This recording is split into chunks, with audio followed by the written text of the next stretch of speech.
വന്നിട്ട് സ്വാമിയോട് പറഞ്ഞു, സ്വാമി എൻ്റെ മകൻ ഭയങ്കര ശക്തര നീക്കിയാണ്, ഒന്ന് ഉപദേശിക്കുന്നു.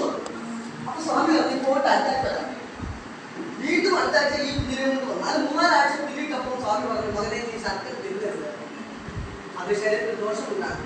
അപ്പൊ ഈ അമ്മ ചോദിച്ചു, സ്വാമി ഇത് ആദ്യം വന്നപ്പോഴേ അങ്ങ് പറഞ്ഞാലും ഈ സ്വാമി പറഞ്ഞത്, അമ്മേ നിങ്ങൾ ആരും പറയുമ്പോൾ ഈ ശീലം എനിക്കുണ്ട്, അതുകൊണ്ട് ഞാൻ അത് പൂർണ്ണമായി എന്നതിന് ശേഷമാണ് ഞാൻ ഉപയോഗിച്ചത്. അതേപോലെയാണ് ഞാൻ എന്താണ് ഇതിൽ നിന്ന് എന്ത് മേഡം പറഞ്ഞത് ഉപയോഗിച്ച് 100% ഓക്കെ ആയ ശേഷം മാത്രമാണ് മേഡം വേറെ തന്നത്. അല്ലാതെ നമുക്ക് ഇതേപോലെ നല്ലതിന് വേണ്ടി മലയാളികളൊന്നും പോകാറുണ്ട്, നല്ലതിന് വേണ്ടി തന്നെ പോകണം. അല്ലാതെ മമ്മൂട്ടി പോകാൻ മറ്റേ കാര്യം മുടി വളർന്നു പറഞ്ഞാൽ മമ്മൂട്ടിയിലേക്ക് പോയി എടുത്തിട്ടില്ല. അതിന്റെ കാര്യം